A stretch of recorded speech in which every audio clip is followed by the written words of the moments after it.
It's hard to believe the strongest tornado in Tennessee history is actually nicknamed the Forgotten F5. How do you forget a storm like that? Due to several errors in storm record data, a reanalysis was done in 2013 by the lead forecaster at NWS in Nashville. There is some very serious looking weather here developing just north of the city of Nashville. On April 16, 1998, at least 13 tornadoes tore across Middle Tennessee in a single outbreak. Many of them were violent and long tracking. One of the tornadoes was an F3 that hit downtown Nashville, the first one in 65 years. This was a harsh reminder that even downtown areas aren't safe from tornadoes. This tornado blew out windows of skyscrapers. About 35 buildings in downtown Nashville were actually red tagged, meaning they were unsafe to enter. Tragically, one person died, 60 were injured, and it caused more than $100 million worth of damage, which in 2026 would actually be over $200 million. While Nashville understandably was dominating the headlines, something even more extreme was happening just to the south as Tennessee's only F5 was taking shape. We was down in a grease pit down there, and when we raised up, when it was all over, we seen that house right across the road gone. And I knew mine was gone then, see. Probably worked all my life for nothing, without a doubt,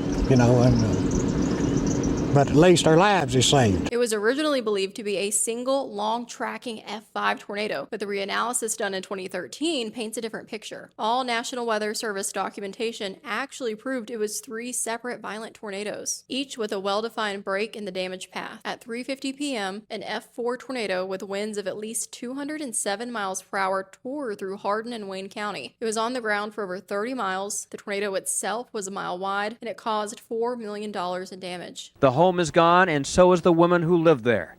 Joyce Walls was one of 3 Wayne County fatalities blamed on tornadoes that ripped through the region on Thursday. 34 homes were completely destroyed and many left with nothing but the foundation. According to records, many NWS personnel would actually currently rate this as an EF5 due to the extreme damage in Wayne County. At 4:30 p.m., an F5 tornado with winds somewhere between 260 and 318 miles per hour touched down at the border of Wayne and Lawrence County. It then continued east for 19 miles across Lawrence County. It passed just north of Deerfield and south of Summertown before ending northeast of Etheridge. While this tornado was a mile wide, miraculously, no one lost their life. 21 people were injured and there was $4 million in damage. Many homes, even brick ones, were completely leveled. Trees were debarked, clumps of dirt were pulled up from the ground, and several livestock were killed. The final tornado was another F4 with winds of at least 207 miles per hour. It touched down at 5 p.m. in far eastern Lawrence County. The tornado then moved across northwestern Giles County into Murray County. It was on the ground for nearly 19 miles and it was almost a mile wide. There were no deaths